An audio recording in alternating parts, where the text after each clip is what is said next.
नमस्कार। US academy and institute Gorakhpur के video शिक्षण में मैं महेश मणि त्रिपाठी हिंदी शिक्षक आपका स्वागत करता हूं। आज हम सब हिंदी शिक्षण में कक्षा 11वीं के काव्य खंड से मीरा के पद का अध्ययन करेंगे। सबसे पहले हम जानेंगे मीराबाई जी का जीवन परिचय। कृष्ण भक्त कवियों में मीराबाई का प्रमुख स्थान है। उनका जन्म 1498 ईस्वी में मारवाड़ रियासत के कुड़की नामक गांव में हुआ। इनका विवाह मात्र 12 वर्ष की आयु में चित्तौड़ के राणा सांगा के पुत्र कुंवर भोजराज के साथ हुआ। शादी के 7-8 वर्ष बाद ही इनके पति का देहांत हो गया। इनके मन में बचपन से ही कृष्ण भक्ति की भावना जन्म ले चुकी थी, इसलिए वे श्री कृष्ण को अपना आराध्य और पति मानती रहीं। इन्होंने देश में दूर दूर तक यात्राएं की। चित्तौड़ राजघराने में अनेक कष्ट उठाने के बाद ये वापस मेड़ता आ गईं। यहाँ से उन्होंने कृष्ण की लीला भूमि वृंदावन की यात्रा की। जीवन के अंतिम दिनों में वे द्वारका चली गई। ऐसा माना जाता है कि वहीं रणछोड़ दास जी की मंदिर की मूर्ति में वे समाहित हो गई। इनका देहावसान 1546 ईस्वी में माना जाता है। मीरा ने मुख्यतः स्फुट पदों की रचना की। ये पद मीराबाई की पदावली के नाम से संकलित हैं। दूसरी रचना नरसिंहजीरो माहेरो है। मीरा सगुण धारा की महत्वपूर्ण भक्त कवित्री थीं। कृष्ण की उपासिका होने के कारण इनकी कविता में सगुण भक्ति मुख्य रूप से मौजूद है, लेकिन निर्गुण भक्ति का प्रभाव भी मिलता है। संत कवि रैदास उनके गुरु माने जाते हैं। इन्होंने लोकलाज और कुल की मर्यादा के नाम पर लगाए गए सामाजिक और साथ ही साथ वैचारिक बंधनों का हमेशा विरोध किया। इन्होंने पर्दा प्रथा का पालन नहीं किया तथा मंदिर में सार्वजनिक रूप से नाचने गाने में कभी हिचक महसूस नहीं की। मीरा सत्संग को ज्ञान प्राप्ति का माध्यम मानती थी और ज्ञान को मुक्ति का साधना भी। निंदा से वे कभी विचलित नहीं हुई। वे उस युग के रूढ़िग्रस्त समाज में स्त्री मुक्ति की आवाज़ बनकर उभरी। मीरा की कविता में प्रेम की गंभीर अभिव्यंजना है, उसमें विरह की वेदना है और मिलन का उल्लास भी। इनकी कविता में सादगी व सरलता है। इन्होंने मुक्तक गेय पदों की रचना की। उनके पद लोक व शास्त्रीय संगीत दोनों क्षेत्रों में आज भी लोकप्रिय है। इनकी भाषा मूलतः राजस्थानी है तथा कहीं कहीं ब्रजभाषा का प्रभाव है। कृष्ण के प्रेम की दीवानी मीरा पर सूफियों के प्रभाव को भी देखा जा सकता है। यहाँ जो हमारी पाठ्यपुस्तक में पहला पद है, उसमें मीरा ने कृष्ण से अपनी अनन्यता व्यक्त की है तथा व्यर्थ के कार्यों में व्यस्त लोगों के प्रति दुख प्रकट किया है। वहीं दूसरे पद में प्रेम रस में डूबी हुई मीरा अपनी रीति रिवाजों और बंधनों से मुक्त होने और गिरधर के स्नेह के कारण अमर होने की बात कर रही हैं। दोनों पद नरोत्तम दास स्वामी द्वारा संकलित संपादित मीरा मुक्तावली से लिया गया है। तो आइए हम लोग पढ़ते हैं मीरा का पहला पद। तो पहला पद है कि मेरे तो गिरधर गोपाल दूसरो न कोई। मेरे तो गिरधर गोपाल दूसरों न कोई, जाके सिर मोर मुकुट मेरो पति सोई। छाड़ी दई कुल की कानी, कहा करिह कोई, संतन ढिंग बैठी बैठी लोक लाज खोई। असुअन जल सींच सींच प्रेम बेल बोई, अब तबेल फैल गई आनंद फल होई। दूध की मथनिया बड़े प्रेम से बिलोई, दधि मथि घृत काढ़ी लियो डारी दई छोई। भगत देखी राजी हुई, जगत देख रोई, दासी मीरा लाल गिरधर तारो अब मोही। यहाँ इस पद में मीरा जी कहती हैं कि मेरे तो गिरधर गोपाल दूसरों न कोई। उन्होंने कहा कि मेरे गिरधर, गिरधर गिरि को धारण करने वाले अर्थात श्री कृष्ण। गोपाल, गोपाल यानी गायों का पालन पोषण करने वाला। कहा कि यही मेरे सब कुछ हैं, दूसरों न कोई, दूसरे किसी और से मेरा कोई संबंध नहीं है। अब श्री कृष्ण की भूमिका को स्पष्ट करने के लिए कि ताकि कहीं कोई संदेह न रह जाए, फिर क्या बता रही हैं कि गिरधर कहने से अगर समझ में नहीं आया हो, गोपाल कहने से समझ में नहीं आया हो, तो फिर सुने कि जाके सिर मोर मुकुट मेरो पति सोई, कि जिसके सिर पर मोर का मुकुट है वही मेरे पति हैं। जिसके सिर पर मोर का मुकुट है वही मेरे पति हैं। छाड़ी दई कुल की कानी, कहा करी है कोई। मीरा ने यहाँ कुल की मर्यादा का त्याग कर दिया। मीरा ने कहा कि मैंने अपने कुल की मर्यादा का भी त्याग कर दिया।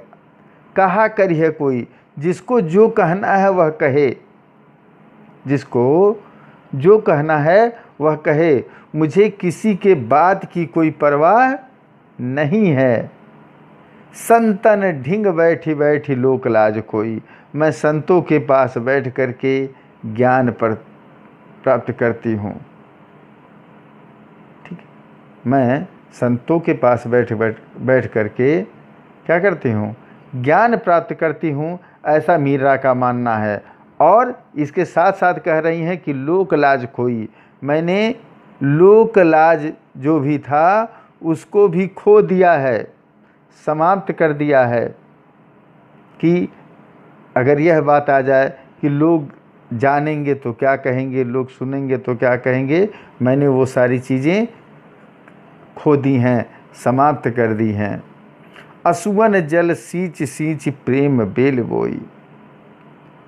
मीरा ने कहा कि मैंने अपने आंसुओं के जल से सींच सींच कर प्रेम की बेल जो होती है, जो लता होती है, जो वल्लरी होती है, उसको मैंने बोया है। अब तबेल फैल गई आनंद फल हुई। उन्होंने कहा कि अब वह जो लता है, जो बेल है, वह फैल गया है, बड़ा हो गया है। अब इसके बाद क्या होगा, अब सिर्फ और सिर्फ आनंद रूपी फल की प्राप्ति होगी।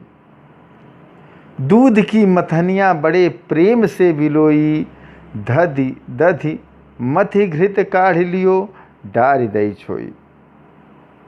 यहाँ मीरा ने कहा कि जो दूध की मथनी है, आप सभी लोगों ने देखा होगा कि जब कभी भी हमारे आपके घर पूरी कस्तरी में जमी हुई दही आती है तो बहुत सारे लोग उसको मथ करके छाछ बनाते हैं, लस्सी बनाते हैं। तो यहाँ मीरा ने कहा कि मैंने क्या किया कि दूध की मथनियाँ बड़े प्रेम से बिलोई। मीरा ने कहा कि मैंने श्री कृष्ण के प्रेम रूपी दूध को और भक्ति रूपी मथानी से बड़े प्रेम से डुबोया, बड़े प्रेम से बिलोया है। फिर क्या है, दधि मति घृत काढ़ लियो डारी दही छोई। उसके बाद कहा कि मैंने दही से जो मूल तत्व होता है, जैसे दही को मथ करके घी निकाल लिया जाता है, वैसे ही मैंने भी क्या किया है कि मैंने दही जैसे सार तत्व को क्या किया, निकाल लिया। दधि मति घृत काढ़ लियो डारी दही छोई, और जो छाछ रह गया, जो अपशिष्ट पदार्थ नीचे का रह गया, उसको मैंने क्या किया, छोड़ दिया। भगत देख राजी हुई जगत रेख रोई। मीरा कह रही हैं कि मैंने क्या किया कि जब मैंने लोगों की भक्ति देखी तो मैं राजी हो गई, खुशी हो गई, लेकिन जब मैंने संसार के लोगों का क्रियाकलाप देखा तो मुझे बहुत ही दुख हुआ। इसलिए मीरा कहती हैं कि दासी मीरा लाल गिरधर तारो अब मोही। ठीक है, कि वो स्वयं अपने आप को मीरा गिरधर लाल की दासी कहती हैं।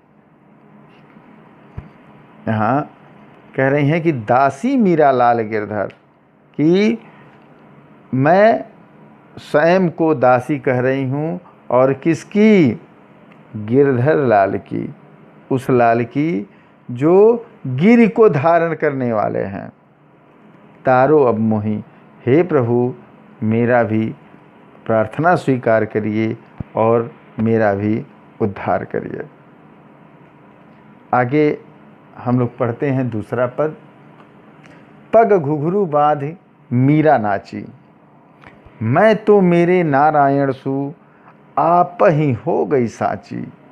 लोग कहें मीरा भई बांवरी, न्यात कहें कुलनासी। विष का प्याला राणा भेजा, पीवत मीरा हासी। मीरा के प्रभु गिरधर नागर, सहज मिले अविनाशी। यहाँ मीरा कहती हैं कि मैंने अपने पैरों में घुघरू बांध करके, पग घुघरू बांध मीरा नाची। उन्होंने कहा कि मैंने अपने पैरों में घुघरू बांध करके और श्री कृष्ण जी के अपने आराध्य के समक्ष नृत्य मैं करती हूँ। मैं तो मेरे नारायण सी सु आप ही हो गई साची। वह कहती हैं कि इस कार्य में वह बात सच हो गई है कि मैं अपने श्री कृष्ण की ही दीवानी हूँ, या मैं अपने श्री कृष्ण की ही हूँ। मैं तो मेरे नारायण सु आप ही हो गई साची। लोग कहें मीरा भई बांवरी, न्यात कहें कुलनासी। मीरा ने कहा कि लोग कहते हैं कि मीरा बांवरी हो गई है। बांवरी यानी पागल हो गई है। और न्यात कहे कुलनासी। न्यात का मतलब होता है रिश्तेदार, जिसको हम लोग आम बोलचाल में नात बात कहते हैं। वह भी परिवार के ही एक अंग होते हैं।